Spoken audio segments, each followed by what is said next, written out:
Varicose veins కి సరైన చికిత్స కోసం సంప్రదించండి ఎవిస్ హాస్పిటల్. నమస్తే, వెల్కమ్ టు సుమన్ టీవీ. నేను గిరిజ.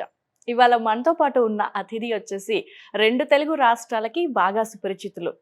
ఎవరు తెలీదు అనే మాట లేదు, బాగా సుపరిచితులు అంటేనే అర్థమవుతుంది. అంతేకాకుండా జ్యోతిష్య పరంగా ఎంతో మందికి మంచి ఉన్నత స్థానానికి వెళ్ళే మార్గాన్ని చూపారనొచ్చు. అలాగే మనకు నిత్య జీవితంలో జ్యోతిష్య పరంగా ఎదురయ్యే సమస్యలకి కూడా ఎంతో మందికి ఎన్నో రకాల రెమెడీస్ కూడా చెప్పారు. మరి తను ఎవరో కాదు, ప్రముఖ జ్యోతిష్య పండితులు, శ్రీచక్ర పీఠ వ్యవస్థాపకులు బ్రహ్మశ్రీ డాక్టర్ ప్రదీప్ జోషి గారు ఉన్నారు. వారితో మాట్లాడదాం. గురువు గారు నమస్కారం. శ్రీమాత్రే నమః. గురువు గారు, మామూలుగా బాలారిష్ట దోషాలు ఉన్నాయని అంటూ ఉంటారు. అసలేంటి బాలారిష్ట దోషాలు ఉన్నాయని మనకెలా తెలుస్తుంది? వీటికి ఏమైనా పరిహార మార్గం ఉందంటారా గురుగారు? శ్రీ గురుభ్యో నమః. శ్రీమాత్రే నమః. రోగానశేషాన్ అపహాంసి తుష్టా రుష్టాతు కామాన్ సకలాన్ అభీష్టాన్ త్వామాశ్రితానాం న విపన్నరాణాం త్వామాశ్రితాం హ్యాశ్రయతాం ప్రయాంతి. సర్వాబాధా ప్రశమనం త్రైలోక్యస్యాఖిలేశ్వరి ఏవమేవ త్వయా కార్యం అస్మద్వైరి వినాశనం. శ్రీమాత్రే.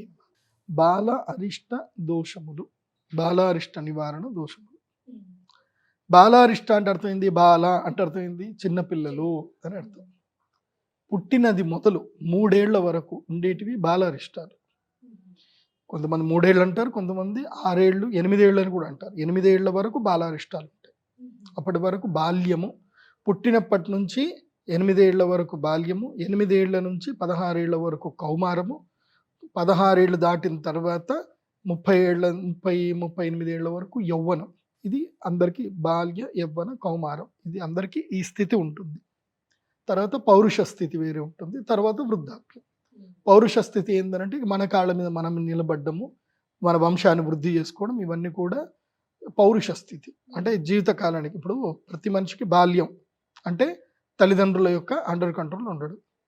తర్వాత కౌమారం అంటే కుమారతత్వం, అంటే 8 ఏళ్ల నుంచి 18, 16 ఏళ్ల వరకు కౌమార్యం. ఈ టైంలో ఏంటంటే విద్యాభ్యాసం నేర్చుకోవడము, పరిపూర్ణుడుగా సిద్ధమవ్వడం. తర్వాత యవ్వనం, విశేష సుఖభోగాలు, సంతానము, వివాహము, ఉద్యోగము, ప్రపంచం యొక్క పోకళ్ళు నేర్చుకోవడం, ఇవంతా కూడా యవ్వనంలో పోతాయి. అంటే 40 ఏళ్ల వరకు. 40 ఏళ్ల నుంచి పౌరుషత్వం, 40 నుంచి 60 ఏళ్ళు పౌరుషం. పౌరుషం అంటే ఏంటంటే లైఫ్ స్టెబిలిటీ ఇవ్వడము, నేచర్కి ఏమైనా చేయడము, కుటుంబానికి సంబంధించిన స్థిరత్వం సాధించడము, ఇంకా మనవాళ్ళు మనవరాళ్ళు ఇవన్నీ చూడడము, ఇవంతా కూడా 60 ఏళ్ళు. తర్వాత వృద్ధాప్యం. వృద్ధాప్యంలో ఏంటంటే ఇంకా శరీర త్యాగం చేయడానికి కావాల్సిన సాధన చేసుకోవడం. ఇది మనిషి యొక్క life cycle, actually general life cycle. దీంట్లో ప్రతి ఒక్క దశలోనూ అరిష్టాలు ఉంటాయి. కౌమార అరిష్టం ఉంటుంది, బాలారిష్టం ఉంటుంది, యవ్వన అరిష్టాలు ఉంటాయి. తర్వాత వృద్ధాప్యంలోనూ మృత్యుగండాలు ఉంటాయి, పౌరుష అరిష్టాలు ఉంటాయి. సో బాల్యంలో వచ్చే అరిష్టం ఏంటంటే హెల్త్ క్రైసిస్, ముఖ్యంగా హెల్త్ ప్రాబ్లమ్స్, ఇంకా లైఫ్ పోవడమే. బాల్యంలో 2 ఉంటాయి, హెల్త్ ప్రాబ్లం రావడము, లేదంటే మరణించడం. ఇవి 2 బాలారిష్టంలో. తర్వాత కౌమారంలో వచ్చేది కూడా ఇదే సమస్య. కౌమారంలో దెబ్బలు తాకడము, లేదా హెల్త్ క్రైసిస్ రాకడము, అక్కడ కూడా గండం ఒకటి ఉంటుంది. తర్వాత యవ్వనం. యవ్వనములో వేరే వాళ్ళ మూలకంగా, జంతువుల మూలకంగాను, దేని మూలకంగాను గండం రావడం, ఆరోగ్యం మూలకంగా. ఇంకా ఎక్స్ట్రా వయసు పెరిగిన కొద్దికి ద రిసోర్స్ ఆఫ్ నెగిటివ్స్ అనేటివి పెరుగుతూ ఉంటాయి. అంతే కదా, మనం ఇంట్లో ఖాళీగా, ఇంట్లో పుట్టినప్పుడు చిన్న చేతిలో ఉంటాము, అప్పుడు మనం ఏం చేయలేం కదా. రిసోర్స్ ఏముంటుంది, మన అమ్మ నాన్న ఏం పెడతారో దాని మీద మనకి గండములు బేస్ అయి ఉంటాయి, లేదంటే మనకి పూర్వజన్మ కర్మను బట్టి గండములు ఉంటాయి. సో ఈ బాలారిష్టాలు ఏమిటంటే కనుక జాతకాన్ని బట్టి చూసి చెప్పాలి. మోస్ట్ ఆఫ్ ద బాలారిష్టాల్లో ఒకటి, పిల్లలకి అనారోగ్యం ఎక్కువగా రావడం. పుట్టిన పిల్లలకి అప్పుడు ఏదో ఒక రోగం ఉంటుంది, అప్పుడు ఏడుస్తూనే ఉంటారు. బాగా తెమడ రావడము, లేదా తల్లి పాలు తాగిన తర్వాత కూడా కక్కుకోవడము, సరిగ్గా అరగకపోవడము, తర్వాత గ్రీన్ కలర్గా మోషన్స్ వెళ్తూ ఉంటారు.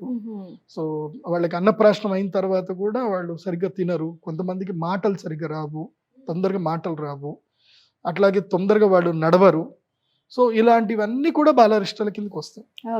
ఏవైతే న్యాచురల్గా జరగాల్సినవి న్యాచురల్గా జరగవో అదంతా కూడా బాలారిష్టం క్యాటి కిందకి వస్తుంది.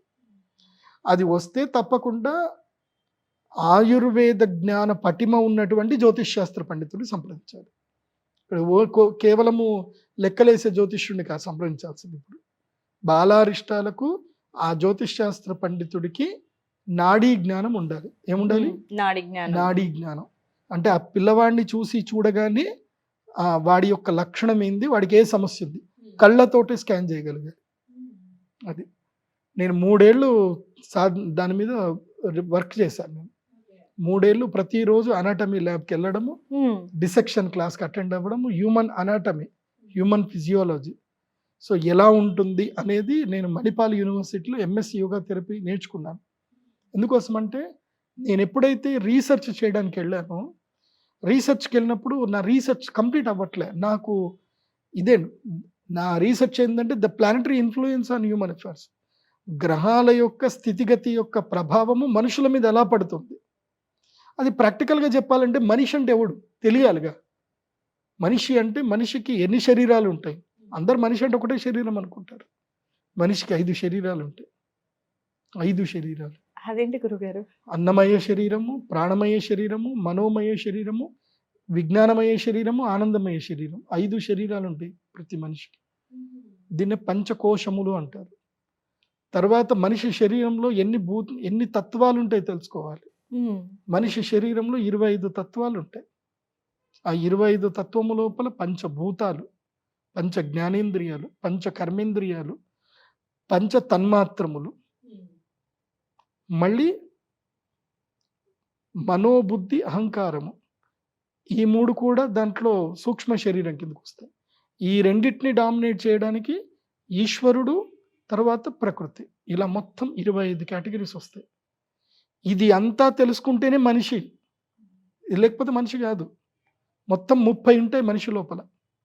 30 అంటే పంచకోశములు. ఈ పంచకోశాలు కూడా తెలుసుకోవాలి. మళ్ళీ త్రిదోషాలు తెలుసుకోవాలి. ఏవి? వాత పిత్త కఫాలు ఎలా ఉంటాయి. సో ఒక మనిషిని చూడగానే ఈ మనిషి యొక్క లక్షణం ఏంది, ఇతనికి ఏ రోగం ఉంటుంది, మనిషి నడక చూసి చెప్పేయచ్చు ఇతనికి ఏ రోగం ఉంది, ఇతను అని చెప్పేయచ్చు. దానికి సాధన చేయాలి. కాకపోతే అన్ని చెప్పడానికి ఉండదు, అదొకటి రూలు. అది సినిమాలో త్రివిక్రమ్ గారు ఒక మంచి డైలాగ్ చెప్తారు, జ్ఞానం అంటే అంతేరా, చూసినోడు చెప్పలేడు, తెలియనోడికి చెప్పలేడు, తెలియనోడికి అర్థం కాదు. సో చూసినోడు చెప్పలేడు, ఎందుకోసం అంటే వాడికి లిమిటేషన్స్ ఉంటాయి. ఇప్పుడు ప్రతిదీ చెప్పేసామనుకో కొట్టేస్తారు జనాలకి. ఎందుకోసం అంటే దాన్ని అర్థం చేసుకునే కెపాసిటీ ఉండదు. అందుకే అన్ని చోట్ల విజ్ఞానం పనికిరాదు. అన్ని చోట్ల నువ్వే గొప్ప అని చెప్పడం, అన్ని చోట్ల నిజాలు చెప్పడం పని చేయదు. సో అందుకే మనము ఈ యొక్క ధర్మరాజుకి ఒక వేటగాడు వచ్చి చెప్తాడనమాట. కిరాతార్జునీయం అని ఒక గ్రంథం ఉంటుంది. ఇది చాలా మందికి ఈ సినిమాలు చూస్తారు, నేను చెప్పిన ఈ గ్రంథాలు చదవండి. కిరాతార్జునీయం అని ఒకటి ఉంటుంది. ధర్మరాజు అడవిలో ఉన్నప్పుడు వచ్చి చెప్తాడు ఎలా నడుస్తుంది రాజ్యం, ఎలా నడిపిస్తున్నాడు, దుర్యోధనుడు ఎలా నడిపిస్తున్నాడు అని ఒక దూత వచ్చి చెప్తాడు. సూపర్ ఉంటుంది, అది చదవాలి. అట్లాగే విదుర నీతి అని ఒకటి ఉంటుంది, అది కూడా చదవాలి. మంచి ఇలాంటివి చదవాలి, పుస్తకాలు ఉండాలి ఇంట్లో.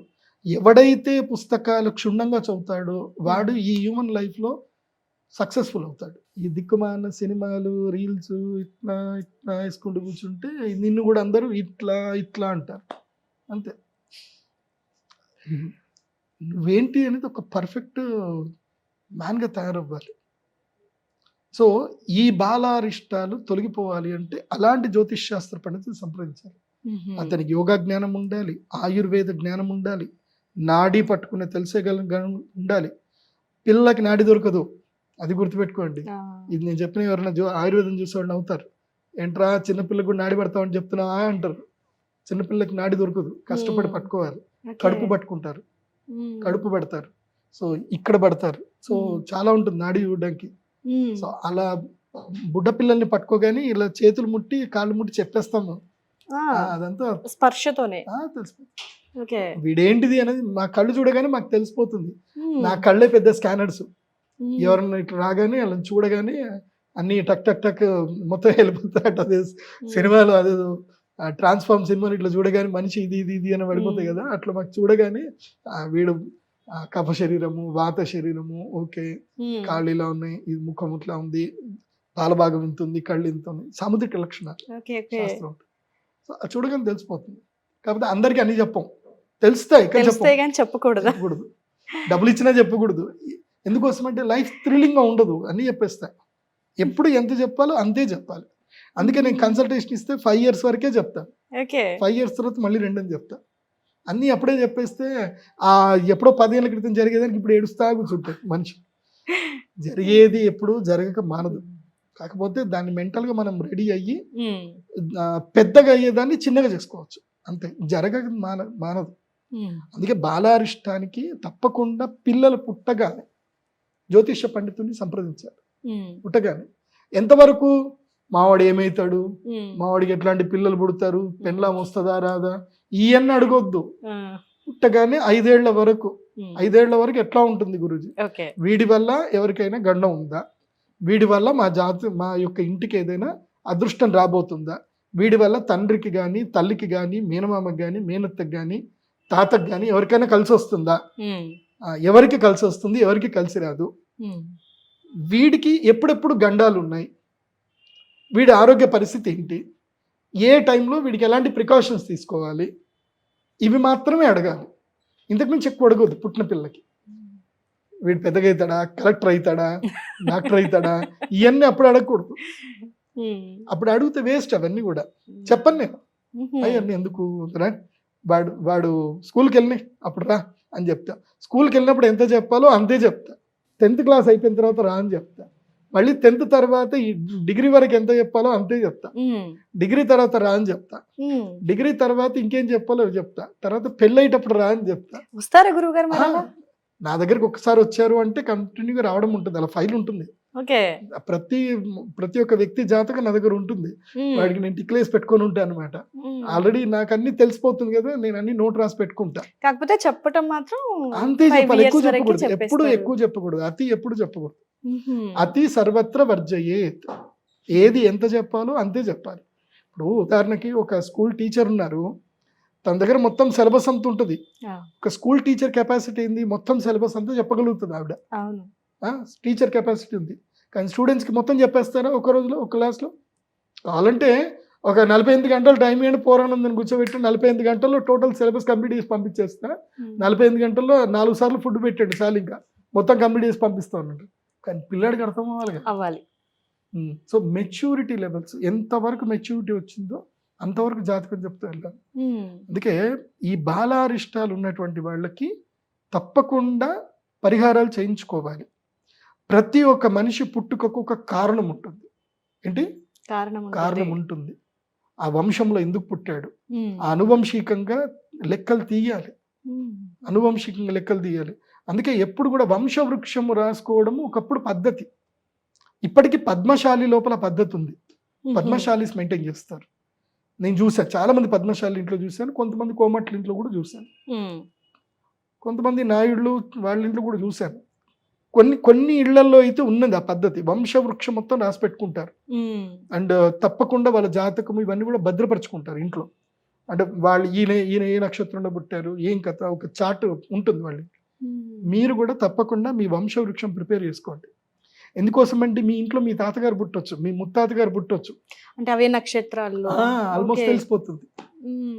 పుట్టుక గిట్టుక ఇవి 2 నోట్ చేసి పెట్టుకోవాలి. పుట్టిన టైం, చచ్చిన టైం, ఈ 2 ప్రతి ఒక్క వ్యక్తిని నోట్ చేసి పెట్టుకోవాలి.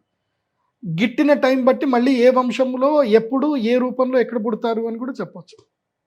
కాకపోతే అది 100% యాక్యురెన్సీ అయితే ఉండదు. పుట్టిన తర్వాత రావాలి, వచ్చి మా వంశంలో ఎవరైనా అంశంతో పుట్టాడా కనుక్కోవచ్చు, తెలుస్తుంది. సో దాన్ని బట్టి వాళ్ళకి సంబంధించిన అదృష్టాలు అవి కూడా తెలుస్తాయి. గురుగారు, మరి ఈ బాలారిష్ట దోషాల నివారణ ఏ విధంగా, ఎక్కడ, ఎవరితో చేయిస్తే మంచిదంటారు? తప్పకుండా బాలారిష్టము చేయించిన తర్వాత రక్ష తప్పకుండా తీసుకోవాలి. పిల్లవాడికి రక్ష ఇస్తాం. అది ఒక ప్రత్యేకమైనటువంటి ద్రవ్యముతో చేసినటువంటి రక్ష ఉంటుంది. నల్లతారికి ఒక ద్రవ్యం పెట్టిస్తాం.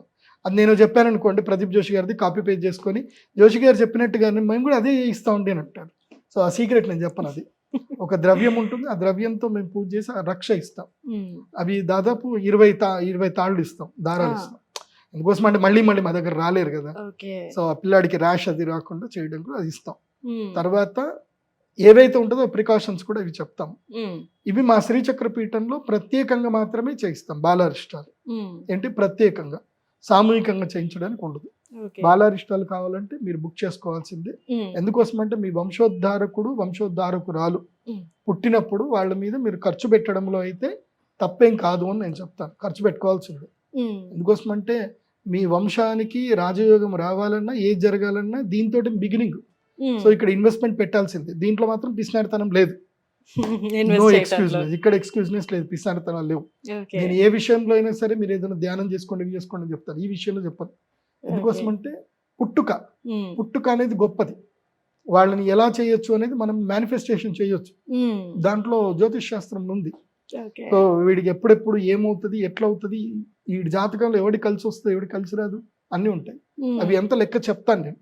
చెప్పినాక పరిహారంలో కూర్చోబెడతాం. ఉమ్, తప్పకుండా ఆ పరిహారము కుటుంబం అంతా కూర్చొని అమ్మవారి సన్నిధానంలో చేసుకుంటే మంచిది. ఓకే. ఎందుకోసం అంటే అమ్మల గన్నయమ్మ ముగ్గురమ్మల మూల పుటమ్మ మూలపుటమ్మ. చాలా పెద్దమ్మ. అయితే So, గురుగారు మరి అంటే ఏ సమయాలలో చేస్తే మంచిది గురుగారు మరి ఇది? దానికి కేటగిరీస్ ఉంటుంది. ఉంటుందా? ఆ ఓకే. నక్షత్రం పుట్టిన నక్షత్రాన్ని బట్టి ఉమ్, ఆ నక్షత్రంలో చేయించడమా ఉమ్. లేకపోతే అరిష్టం ఎంత తీవ్రత ఉంది దాని మీద చేయించడమా ఉంటుంది. ఆ, అయితే ఇది బాలారిష్ట దోషానికి నివారణ ఒకటేసారి చేయించవచ్చా లేదంటే అది కూడా ఏమన్నా రిపీటెడ్ గా చేయించే ఛాన్సెస్ ఏమైనా ఉంటాయా? ఒకసారి సరిపోతుంది. ఒక్కసారి. ఒకసారి బాలారిష్టం చేయించాలి. ఉమ్, మళ్ళీ ఏదైనా రిపీటెడ్ గా ఏమన్నా ఇంకెక్కువ ఏమైనా అనిపిస్తుంది ఉమ్, మళ్ళీ ఇంకొక హయ్యర్ లెవెల్లో మళ్ళీ చేయించుకోవాలి. Mostly okay. 2 సంవత్సరాలకు ఒకసారి 8 ఏళ్ళు వచ్చేంత వరకు చేయించుకుంటే మంచిది. ఉహుం, 2 years ఒకసారి. ఓకే. డబ్బులు బాగా ఉన్నాయి, మా పిల్లాడు మంచి మాకు గ్రోత్ కనిపిస్తుంది చేయడం వల్ల అంటే ఎవ్రీ ఇయర్ చేయించుకోవాలి. ఉమ్, పుట్టినప్పుడు ప్రతి ఇయర్ బర్త్డే టైంకి ముందు Hmm. వారం రోజుల ముందు చేయించుకోవాలి. ఓకే. డిపెండ్స్ ఆన్ ఫైనాన్షియల్ అన్నమాట. అంతే. ఆ ఓకే పూజ గురు. చేయించాలంటే మినిమం ₹1,00,000 దాకా అవుతుంది. ఎందుకోసం అంటే పెద్ద పూజ అది. ఇవన్నీ ఉహుం. కూడా తప్పకుండా చేయించుకోవాలి. దీనికి ఎంత సమయం పట్టొచ్చు గురువు గారు మరి? 4 గంటల టైం పడుతుంది. 4 గంటలు. ఉమ్. ఉమ్, కాకపోతే అర్చన చేసే వాళ్ళకి ఎక్కువ టైం, తల్లిని ఎక్కువసేపు కూర్చోబెట్టాం. తల్లి ఒకవేళ కనుక అప్పుడే ప్రసవించి ఆ కష్టం ఉంటే తల్లిని ఎక్కువసేపు కూర్చోబెట్టడం ఉండదు. ఉహుం, తల్లికి జస్ట్ సంకల్పం చేయించి తల్లి బిడ్డను పంపించేస్తాం. ఉమ్, తర్వాత చేయడం అంతా బ్రాహ్మణులు అర్చకులు వాళ్ళు ఓకే. చేస్తారు.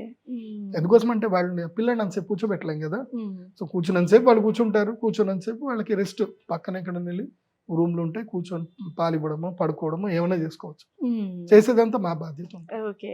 రక్ష చేసి ఇస్తాం, రక్ష చేసి ఇవ్వడం ముఖ్యం.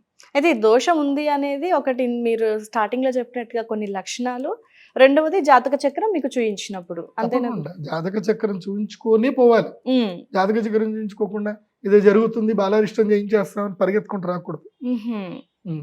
ఓకే జాతకం గురుగారు. చూడాలి, బాలారిష్టం ఏంది అనేది కేటగిరీ తెలుసుకోవాలి కదా. ఉమ్, తెలుసుకోకుండా అన్నిటికీ వెళ్ళిపోకటం చేయడానికి ఉండదు. అదే. అది ప్రతి రోగానికి ఒక మందు ఉన్నట్టే ఏ అరిష్టం ఉంది ఎక్కువగా, ప్రాణగండం ఉందా, ఇప్పుడు స్కిన్ ఎలర్జీస్ వస్తున్నాయా, లేకపోతే మాట రాదా, ఉమ్, లేకపోతే డైజెషన్ ప్రాబ్లం ఉంటుందా పిల్లవాడికి, కళ్ళకి సంబంధించిన ప్రాబ్లం ఉందా, లేదంటే ఆటిజంతో పుట్టాడు పిల్లవాడు, ఉమ్, చాలా ఉంటాయి. ఓకే.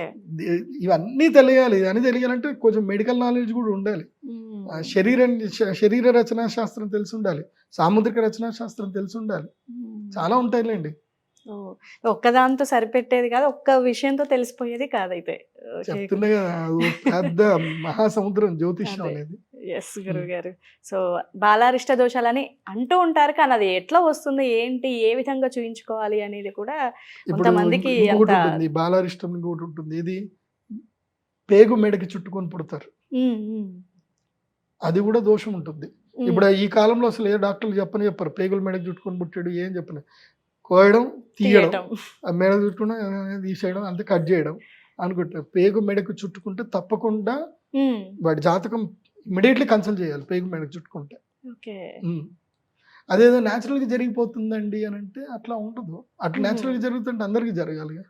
అందరికి జరగదు కదా, కొంతమందికి మాత్రం ఉంటుంది. ఓకే. సో పేగు మెడకి చుట్టుకొని పుట్టాడు అంటే మినిమం గండమే పక్క, ఉమ్, డౌట్ లేదు. పరిహారం చేయించాల్సింది దానికి కూడా. పక్క మీనమామ మీనత్త ఇద్దరు పరిగెత్తుకొని రావాల్సిందే. ఇంకా ఏమండి మా మేనల్లుడు పుట్టాడు పేగు మెడకేసుకొని గురుగారు రావాల్సిందే, తప్పదు ఇంకా. ఓకే గురుగారు, చాలా విషయాలు షేర్ చేసుకున్నారు గురుగారు. బాలారిష్ట దోషాలు అనేది ఎస్పెషల్లీ చిన్నపిల్లలకి ఎప్పుడు వస్తుంటాయి, ఏంటి, ఎట్లా ఉంది అనేది జాతక చక్రం పరంగానే తెలుస్తుందని అంటున్నారు. సో ఇది చాలా మందికి ఉన్న సందేహం, అంటూ ఉంటారు జనరల్గా, కానీ పూర్తి వివరణ తెలియదు వాళ్ళకి. సో మీ వివరణతో వాళ్ళకి చక్కటి ఒక అవగాహన అయితే వచ్చింది అనుకుంటున్నాను గురుగారు. ధన్యవాదాలు. శ్రీమాత్రే నమః.